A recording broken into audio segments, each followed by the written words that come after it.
Welcome to Request 2021, Joining Antarctica. This is session 4, and we've been working through a series of sessions, and today we've got Lucy Morgan and Darcey Holmes, two of the participants of Request 2021, who are going to share some ideas and thoughts with us about the resources that they've developed for young people, and I'm sure they'll tell you more. And this is part of a series of seminars or webinars that we've been doing. The first one was by myself about the expedition. We then had a couple of guest speakers. Joanna came in to talk about Shackleton's endurance, and also David and Gavin talking about the Shackleton graphic novel. Now, all of those were recorded and are available online. So if you're watching this one online, welcome. Welcome to anyone watching it live. And we've going to kick off. I'm going to hand over control to Lucy, I think, and she's going to be able to share her slides with you. So let's just do that. I'll just make Lucy the host. Thanks, Alan. There you go. Over to you, Lucy. Oh, you are now the host. How exciting. The control is in your hands. I've got the power. Oh, my beautiful background. Okay. Photo. Oh, no, I don't want to share it. Whoops a daisy. There we go. Can you see that all okay, Alan and Darcey? Yeah, I can see it. Great. So this is our little presentation about some of the program activities that we've created suitable for rainbows, brownies, scouts, guides, school kids, interested adults, anybody that would take a fancy at some Antarctica related ideas. We thought we'd kick off just by introducing ourselves, and we had this idea that we'd introduce each other, and it was a bit of a joke at the time, but I think we should actually do it. So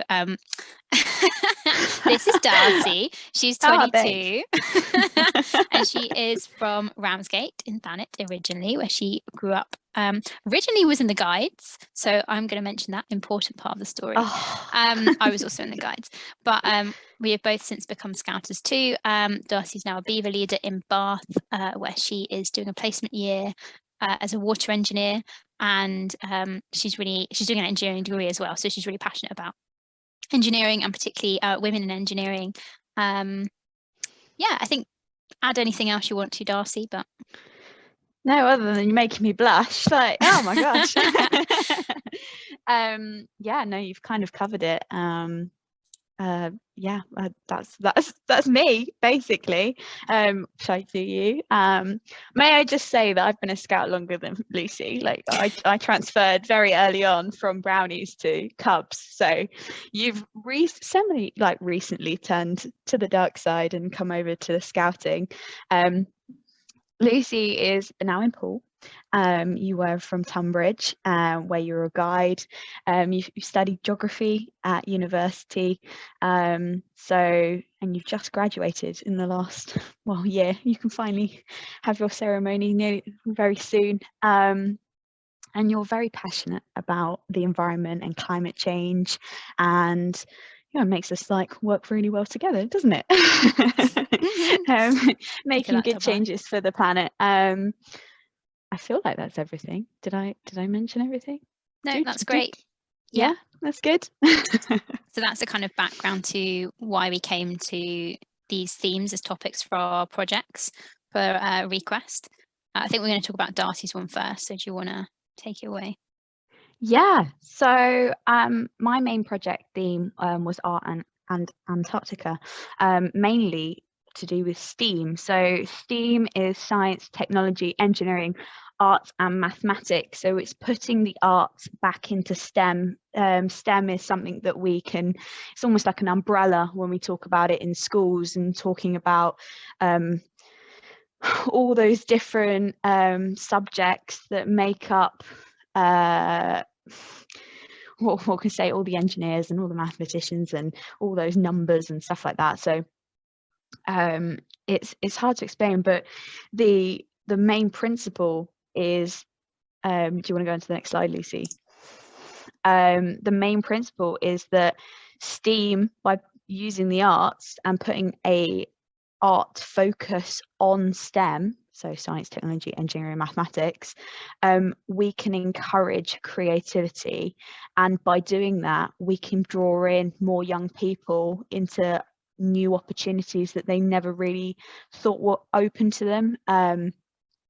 It's easy, I feel like, through this whole thing, it's easy to talk a little bit about my background and how I got into it. So I actually started off, I come from an arty family. My mum is an artist, and I always loved the arts, but I was always good at maths, but I never really thought about mathematics because I enjoyed arts a lot, and I didn't realize until I went to actually a local art gallery, and they had a panel of women and they was talking about the subject of STEAM, and they were saying, well, arts is important in STEM. It's really important, because how do you make innovation without creativity and the arts? Arts is almost like some people roll their eyes at it, because it can be all across the board, from classic arts all the way up to like modern contemporary stuff, but we're talking about, broadly speaking, creative thinking, looking at things in a new way that we haven't thought about before, which is what we need to excel in science, technology, engineering, math. I will keep saying this because it's the whole principle of what I've been doing. So yeah, that's how I got into engineering. I didn't originally think about it before, and then I found out the connections, and then I went into it because I saw it in a different way. Like a lot of things in life, you see a different side of it and you're like, actually, that's what I really enjoy. And so STEAM. So do you want to go on to the next slide, Lucy? So I was saying about what I did and all of this, and yes, I love arts. I do a lot of creative things, just stereotypically like knitting and watercolors, and the expedition allowed me to do this. Like I got to teach people new skills, and it wasn't that stereotypical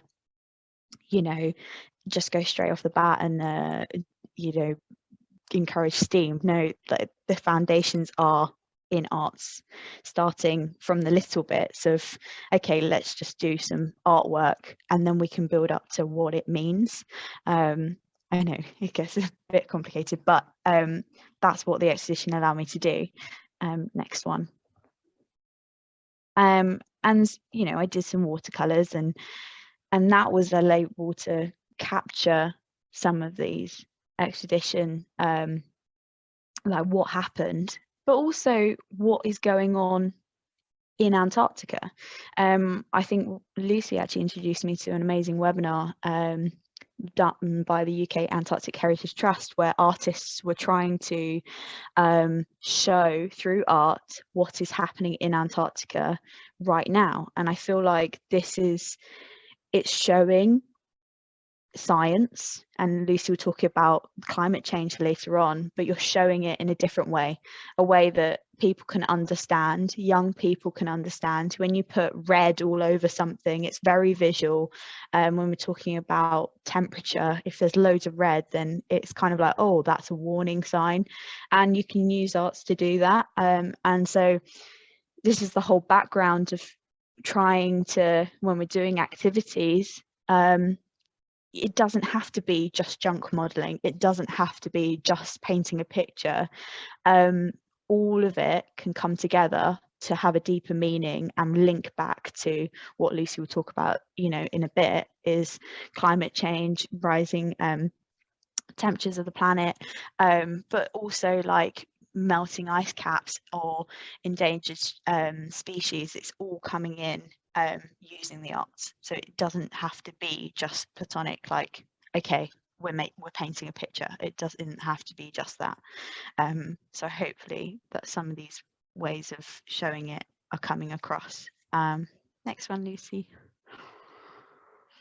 So I've done a few projects during the expedition, and I won't go into loads of detail. There's lots of different aspects that I've been involved with, and relating to Shackleton, the historical links, but also, you know, like I keep saying, relating back to the science behind it. But I wanted to pick up on something that kind of encapsulates everything that stems about what we're trying to do here with the activities, what I've been trying to do with going into schools and scout groups and talking about the arts and STEAM. So if the next one. And the easiest way to do it is by looking at Van Gogh's Starry Night. If you're familiar with it, then that's great. So the MOMA, this is a picture from them about on Van Gogh's Starry Night. It's probably considered his most famous artwork. My mum would be proud of me putting it on here, but I watched a really, really interesting, in the last 3 years since being involved with the project, a really interesting video made by TED Education, so the TED Talks, and it was talking about the maths behind Van Gogh's Starry Night. And you can probably go like, oh my God, we're putting maths to artwork that was done, you know, a long time ago. And I say, yes, but as an engineer, part of my whole degree, I've done computational fluid dynamics, which are big words, but it's basically looking at airflow on a computer, airflow over objects, and it makes these amazing patterns. This is a software called ANSYS, and we use color to visualize airflow. And as you can see, if you look close to me, maybe it's just me, or maybe you can see it too, the swirls in the left-hand side, sorry, right-hand side, kind of almost match what's happening in Van Gogh's painting, and so we call that turbulent flow. And okay, well, I'm going into more depth than probably necessary, but I think it's a really amazing example of how we can look at a painting and be like, well, actually we can connect that back to science and technology, and we can use that painting to kind of understand what's happening with flows of air over an object. That connects to water as well, the same principle. And what hinders us from actually just saying, okay, it doesn't have to be a ball that's going through air that makes all these things? Why can't it be an iceberg, for example, going through the water? It's creating those same ripples through the water. It could be a city, the airflow going over a city. And these things that, this is not, you know, deep stuff. This is stuff that I'm, you know, doing at university. And it's very easy to visualize. But it's so simple to kind of do a comparison in an activity like, or looking at Van Gogh's Starry Night.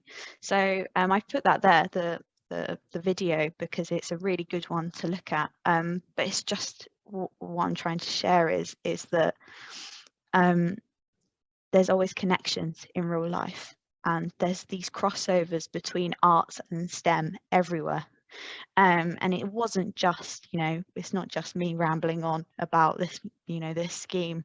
Buzz Aldrin, who went to the moon with Neil Armstrong, he was a massive advocate for STEAM, and he said that how can we go forward without STEAM and creativity? So he's a massive he's really passionate about pushing this forward.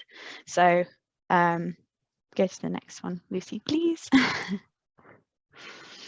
So this goes back to let's go back to Antarctica. I promise. It's I know we're going in lots of different directions, but as part of lockdown, sorry, I had to include this quote because it's one of the best quotes I've heard from Shackleton, and it kind of encapsulates everything very nicely. When it comes to,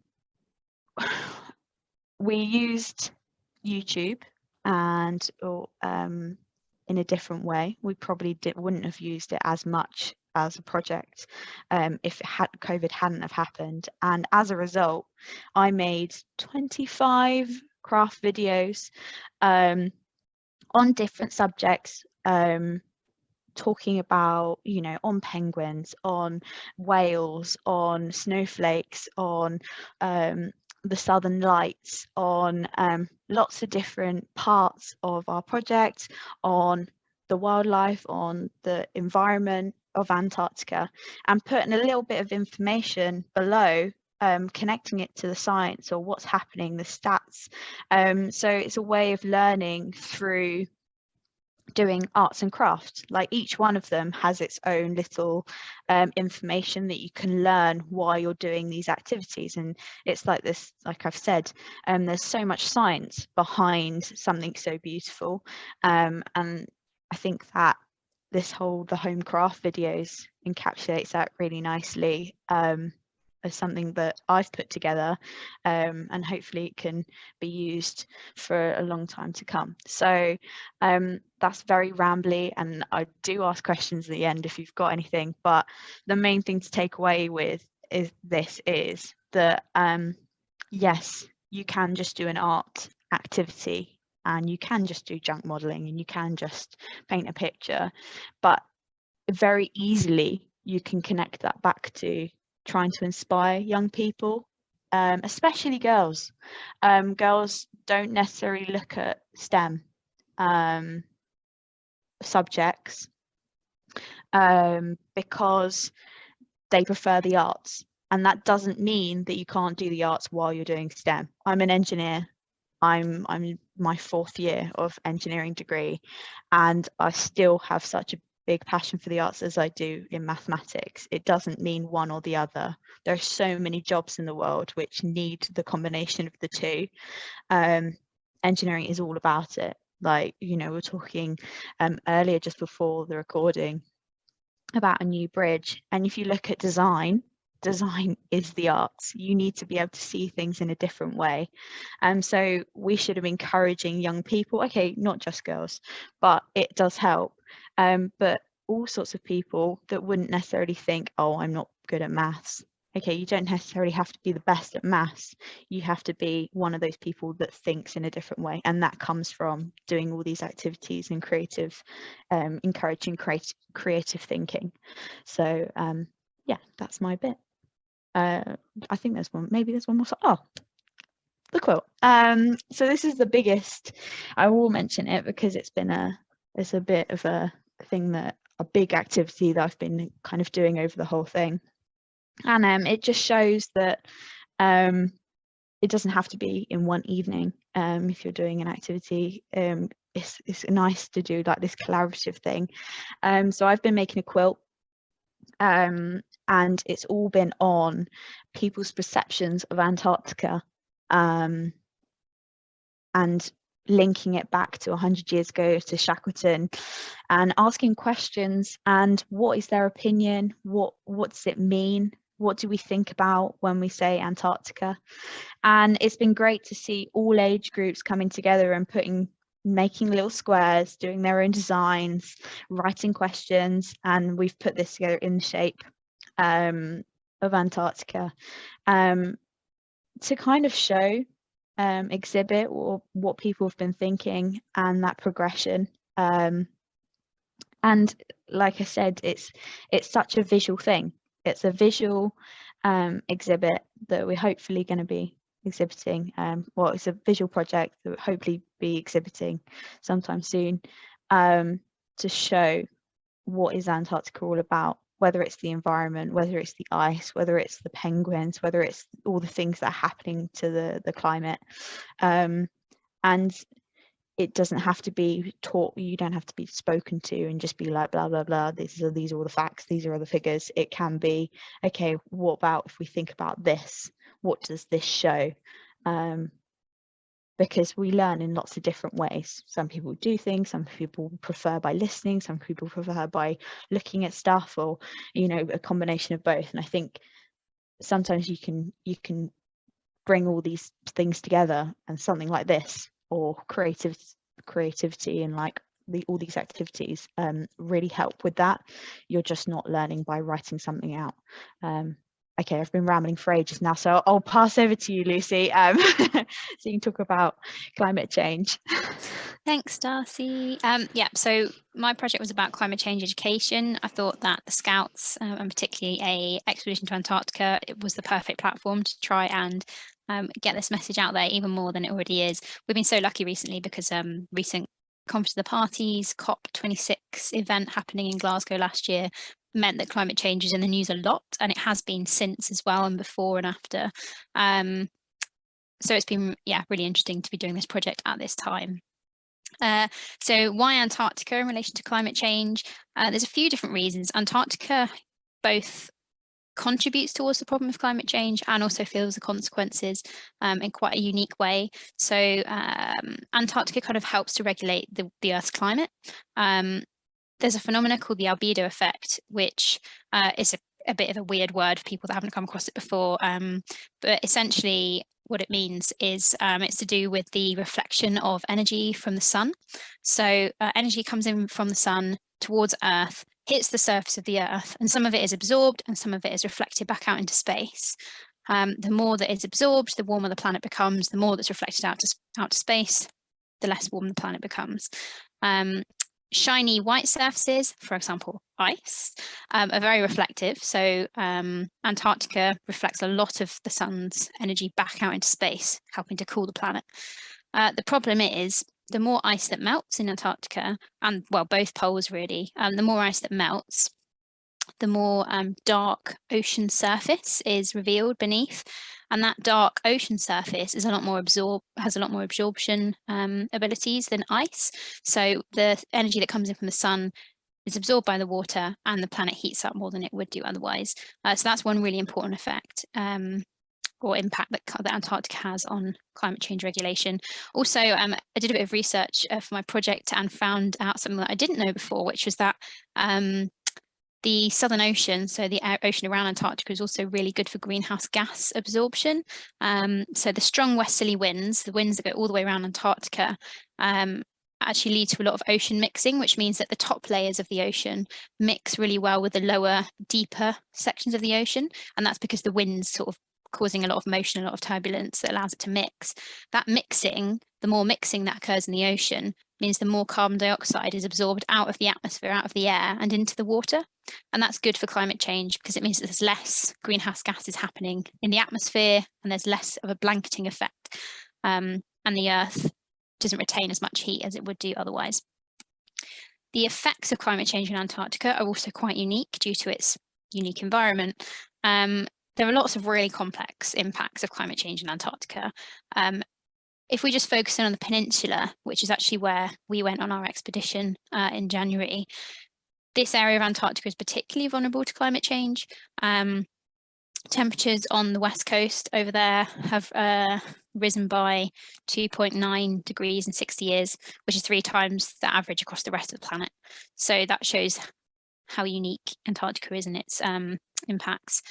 And this has led to lots of big events. For example, the recent retreat and collapse of the Northern Larsen ice shelf, which I think was on the news because it was such a huge ice shelf that got broken off due to the warming climate. Climate change is something that's kind of hard to see sometimes. You can't point at something and say, oh yeah, that is an example, well, that is completely encapsulating of the issue. What did happen on the expedition, though, was there were a few references without even necessarily asking directly, can you give me an example of climate change in Antarctica? There were a few things that we came across on expedition that actually did sort of show climate change in action. So the first one was melting glaciers. This is a very obvious example. So having a chat with one of the crew members, permanent crew on the Bark Europa, when we were at this particular location, and they said, oh yeah, the glacier has retreated significantly more than the extent it's been in previous years. The Bark Europa didn't go to Antarctica last year because of COVID lockdowns, so it had been 2 years since they'd last been to this spot. And they say that every year it shrinks back a little bit, but there was a really noticeable change this year, having not been for 2 years, how much smaller the glacier had become. I thought that was quite a stark quite a stark example of climate change in action. Another one which I hadn't come across before was this red snow. So you can see in this photo, potentially, it's kind of hard to see, but you can just about see it on the bottom. There's the snow has a bit of a red tint to it. And essentially what this is algae. You wouldn't believe it, but there's actually algae that grows beneath the layer of snow. And the more, this algae is normally green, like algae we'd see, you know, in this country. But as the planet warms, or as the temperature on that day warms and the snow melts, the algae gets exposed to the sun. And when it gets exposed to the sun, it turns red, kind of like when we get sunburn. And it's quite an interesting metaphor, I think, because it almost looks like the snow is bleeding. So yeah, quite a stark imagery. That the issues that climate change is causing in Antarctica, it's literally causing the snow to almost bleed. And also this affects the albedo too, which is bad news, because red is a lot more of an absorptive color. So replacing the white shiny surface with the dark red surface means that more of the snow will absorb more of the heat. Okay, so it's all a little bit depressing.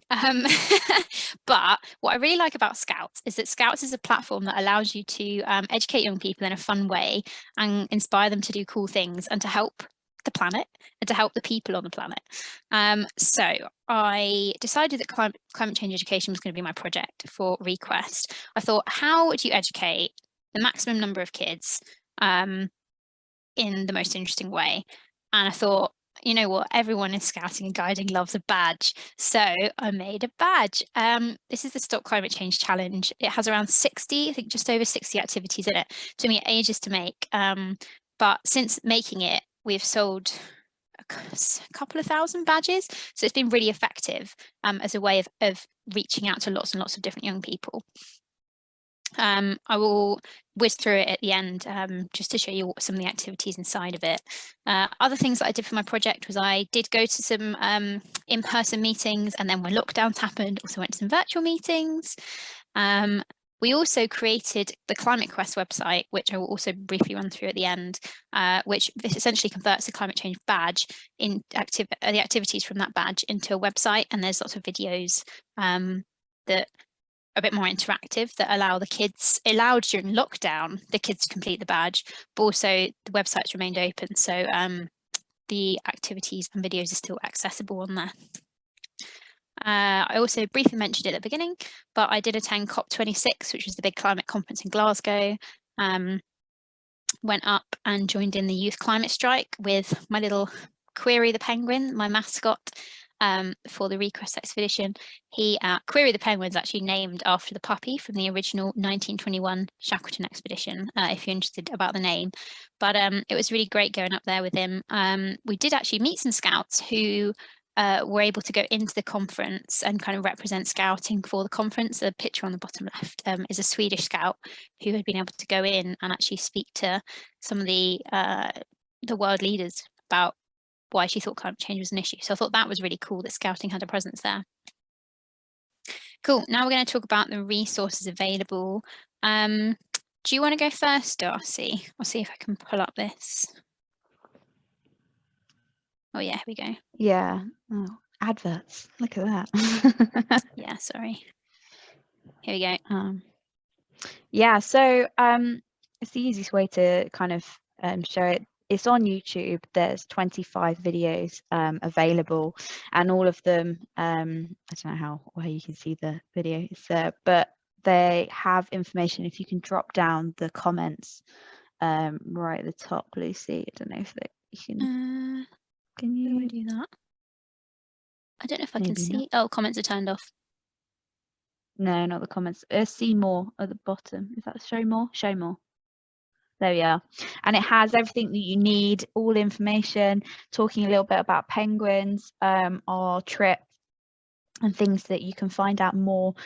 Some of the videos have links to like other places that you can find out information, or our newsletters. I think like your videos and your resources, Lucy. So it's a really good, if you're stuck, they're quite short, videos, and they don't take a lot of stuff to like, or some need a bit more stuff than others, but they're all quite fun activities. Some you can do outside, some you can do inside, like different levels of from beavers all the way up to probably explorers with the stones and finding stones and stuff. And what I love about these kind of activities, Lucy probably say the same, is that yes, we've made them relating to Antarctica, but they can be adapted, that if you have a outing or an activity, or someone's going somewhere, that you can link these to climate change in a different sense. So instead of doing like a penguin, you could make an elephant or something like that. It's that sort of activity where you can adapt it so that it can go work with whatever theme that you're doing in that term, or in that session. So that's what I like about it. So it don't be kind of put off because, okay, it's a penguin. I was like, yes, it's a penguin in our video, but it can be a polar bear, or it can be a dodo or something like that, which is it's extinct. But that's what I've put together. And yes, they're there, they're free. There's loads of loads of videos about the Request trip. They're under home crafts. But yes, that's mine. Cool, thank you. I was going to whiz through the resources that I have available. So this is the Stop Climate Change pack. This is available. There should be a link to it on the Request website, but if not, just feel free to reach out to anyone in our team and they will point you in my direction. I can send out a copy easy as. This pack is completely free and available, by the way. The badges cost £2 each to buy, but this actual pack of activities is free and you can use it however you like. So activities are themed into 3 sections. The first being the causes of climate change. So we got things like a marshmallow oven that you can make, and you use the energy from the sun to help melt the marshmallow, and that's kind of metaphor for the planet and the warming of the planet. We've got games, making paper aeroplanes, because aeroplanes are a big contributor to climate change. Making toast with like a little earth shape out of it. Another heating metaphor, carbon footprint calculator, energy scavenger hunts, a true or false quiz, lots of different things there. Second section is consequences of climate change. So these are all themed around different consequences. So for example, there's one which is themed around melting ice and Indigenous people and the effects climate change has on them. The effects of mining and drilling of greenhouse gases, of coal and oil, which contribute towards the emission of greenhouse gases, the effects that mining and drilling has. A bit about ocean acidification, which is a consequence of climate change, and the impacts that has, the effects on endangered animals, weather. And then the final section is the most important in my opinion. It's take action. So it allows the kids to actually do something to contribute to resolving the issue, which is ultimately what this whole project's about. Again, these are themed, so some creative solutions. There's some going plastic-free activities. There's some activities about energy, so you can make a little wind turbine or do a lights out hour challenge. Recycling, a lot of recycling craft. Some of this links into some of Darcey's videos, I think, if I remember rightly. Games, crafts, quizzes, little gardening activities, planting trees. Challenges, edible or otherwise. One thing I thought was really cool, I found some recipes for making different types of milks, vegan milk, so nut milks. Had to go at home making some cashew nut milk. That was really fun. Transport, riding a bike, some interesting more, I called it shout about it as theme activities. So things like writing to a local MP, boycotting certain products, creating posters or fundraising, making a pledge. That's a really good one. getting the young people to promise to do one specific thing. And if possible, tracking the progress of that pledge. So maybe each time they come to guides or scouts in subsequent weeks, you like ask them how they've got on. Did they manage to cycle to school once a week? Did they manage to, you know, recycle 3 bits of plastic or whatever it was that they pledged to do? And then the appendix is just more information about some of the challenges. And then I'll quickly jump to Climate Quest. So these were converted into an activity website. Again, the link should be on the website, but if it's not, feel free to reach out. I can chuck it over to you, or just type in Climate Quest Sevenoaks Scouts and that will pop up for you. You just have to register. It should still be accessible. It follows the story of Query the Penguin, who's on a quest to save his Antarctic home from ice melts. There's a couple of little fun videos just to introduce each section. The 3 sections are there, and we made a little campfire video as well. So you just click on one. Sorry, that was the video starting there. My computer's being really slow at the moment, so it might take a couple of seconds to load. But yeah, this map pops up, and another little video, which I will close for now. And you click on the little icons, and these are each different activities. And then they have different drop downs for different ages and then videos for each activity. So that's just a quick run through of our resources. Loads of ideas for you. And if you guys do have any questions or want access to any of these resources, as I said, just reach out to anyone in the team, and they will direct you to either myself or Darcey, and we'll get you the information across. Is there anything else you want to say, Darcey, before I close? No, probably after you said that resources, probably good to mention the, as part of Request, we did put out across Kent Scouts, we did Antarctica in an icebox, and those had an actual physical copy of lots of resources, including Climate Quest and links to my YouTube videos. But they have loads of resources, additional resources that we've all put together, and Alan specifically, especially. So it might be worth to mention that, because there are digital copies on the Request 2021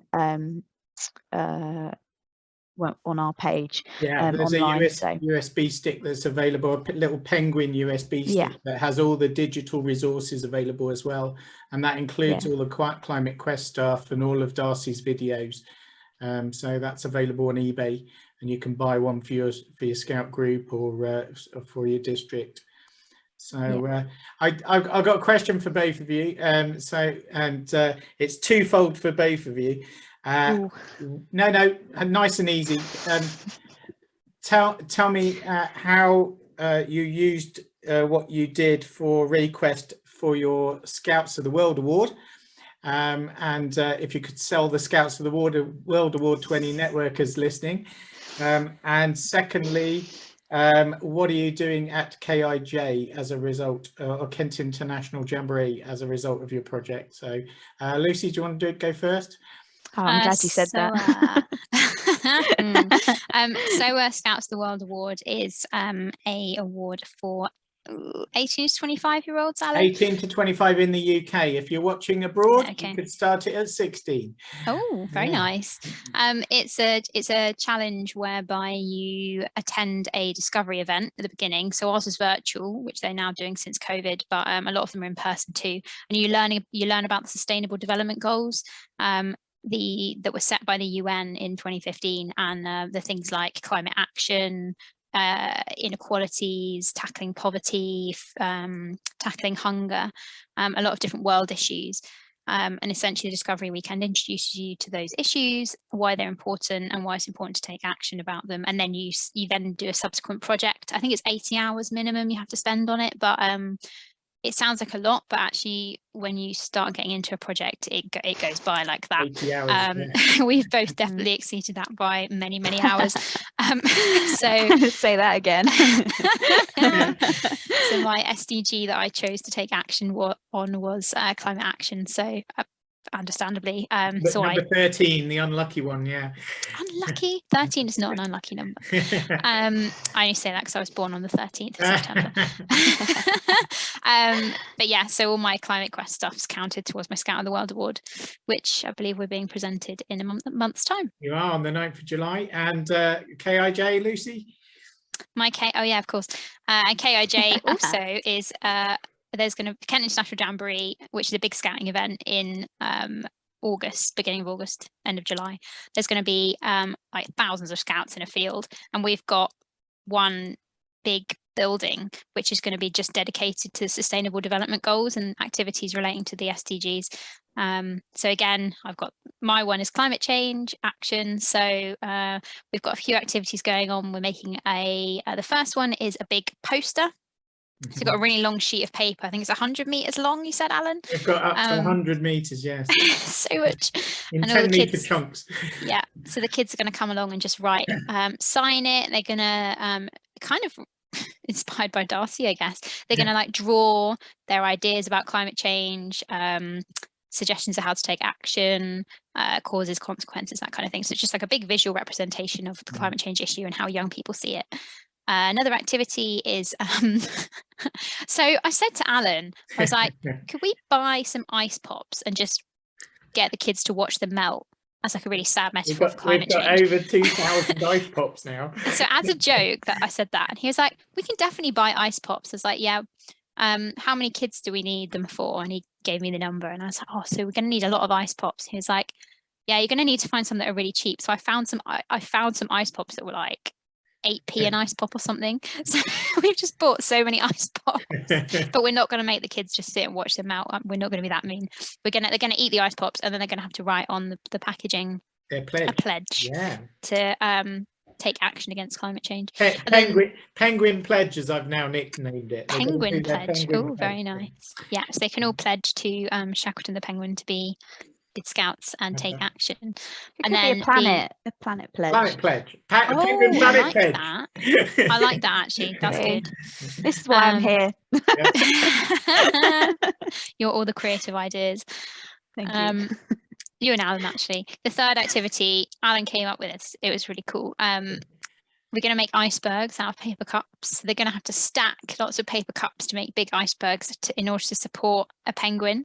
One of our Shackleton the penguins, so like a stuffed toy about this big, and they're going to have to make it as big as possible. As high as they can get, yeah. Thank you.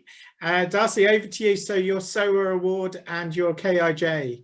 I'm glad you repeated that, because I was like, my memory can't deal with that already. So my SOA awards, I had a few goals, sustainable development goals that I kind of incorporated. A big one was education. Isn't that like number four? And then looking at life on land, life in the water, and then I think it would be silly to not incorporate trying to get, I suppose I talk about women in STEM because being a woman in engineering, it's a habit. I'm rocking the 9% in my discipline, so I find it really important that to talk about inequality. So in terms of gender, but also when we talk about education, I feel like this whole process has been really important to make this information accessible for everyone. That's not just to do with gender. This is talking about accessibility of people who probably couldn't afford the resources, can't afford to go to museums. Having gone to some school visits, there's kids there who live 15 minutes from the seaside who have never been to the seaside to see it. So when you're talking about the ocean, it's not something that's on their radar. So you're trying to make these big scale statements, bring it down to a level that they understand, and that's accessible. So we're not just talking about disability, even though I've maybe it's bringing all of these things together. I would say it's my superpower, but I'm dyslexic as well, and I think maybe that's made this whole process so amazing, that I can bring in the arts and this whole visual, how I've learned for so long, and kind of put it out there for other people who also learn in the same way as I do. They don't have to just read like papers and learn through textbooks, or sometimes listening to, I really love podcasts, but some people like myself, I can't listen for so long, so I prefer something visual, and try and create something, and that's accessible. So it's across the board accessibility. I've only produced about 60 hours. Yes, I love them. I do watch and listen to a lot of them. I put them on in the car, Alan. I do. I have to admit, I just say it's not my preferred learning method. It's like, sitting in a lecture. It's like, yeah, I'll do something while listening. It's been productive with my time. But yeah, no, it's but like a lot of people prefer that than something like, running and doing activities like games and stuff. That whole thing where one of my favorite games doing with beavers is when you do one of those multiple choice quizzes, and you have like A, B, C and D on different sides of the walls in a scout hut, and you're making them run to the answer, because then it's more of like a kinetic movement of learning. But some people absolutely hate it because you've got so much like to think about, like the running, trying to get there like quickly, like all these things in your mind. But that works for like a lot of others. So that's what you're trying to make accessible. That's why Lucy's is so great, because there's loads of different ways to get involved. It's not just creative, it's not just like cooking, or not just like loads of other stuff. So there's so many things. You can just do 1 or 2 or 3, and there's something for everyone. And now I'm losing my track of train of thought. Tell us about this bridge. Tell us about this bridge for KIJ then. Oh, so that was my summer. So lots of art stuff. I'm very excited. I'm very lucky that I've done a few like camps and stuff, including the World Scout Jamboree in America, and I saw this amazing way of it was when I first introduced, I learned about it before, but actually making a Da Vinci bridge. Da Vinci bridge is a method of making a bridge, but you don't need to screw anything together. You just use like the pressure of the wood on top of each other and gravity. And like the way it's fitted together, almost like Japanese origami, but with pioneering poles, and you can build it like one section at a time. Like you don't have to like make it all at once or build it up from both sides. The history behind it is amazing, because it's used in the military, because it's like nothing holding it together. You can kind of go across a lake or something and run away, or get across and then kind of push it, because on one side it's really strong, on the other if you push it, like everything collapses and then it will all flow downstream. So at KIJ we're going to build one of these Da Vinci bridges using pioneering poles, and you can actually sit on it because it's really strong. And I've got one of the girls who I'm involved with the Women in Engineering Society at my University of Surrey, and she's actually civil engineering, so she's a completely different discipline. I wouldn't say mine's better, but but she's coming along to help me out, and we're going to do this activity. We're going to be talking about some amazing role models in STEM, also how it connects to STEAM, because a load of them have that in their background. So that would be amazing, and try and encourage some young people, because it's something that most people go into it from a maths background. You don't have to think about it like that. We can talk about it from the arts perspective and see all these amazing like visual things that you can do to go into STEAM and STEM subjects. So yeah, I'm really excited about KOJ. Cool. Excellent. If you can't tell. Thanks so much, you two, and thanks for sharing your projects in a different way this time. So this recording will be joining the other 3 recordings we've already got for people to watch. We did have a 5th session planned for KIJ, for the Kent International Jamboree. Now we've decided to cancel that as a webinar, but if anyone was or is signed up for that, what I recommend you do is sign up for our YouTube channel and our Facebook group. That's Request 2021. Subscribe. Subscribe to Request 2021. And we will be doing some live streams from KIJ. But the time that we had planned for the seminar, there wasn't going to be much going on, so it wouldn't have been a perfect time for that. So we're going to, instead of doing a webinar, we're going to do some live streams while we're there to the request page. So thank you very much for watching us on Catch Up, and thank you to everyone who's joined us live today. So all the best for now. Thanks. Bye. Thank you. Bye.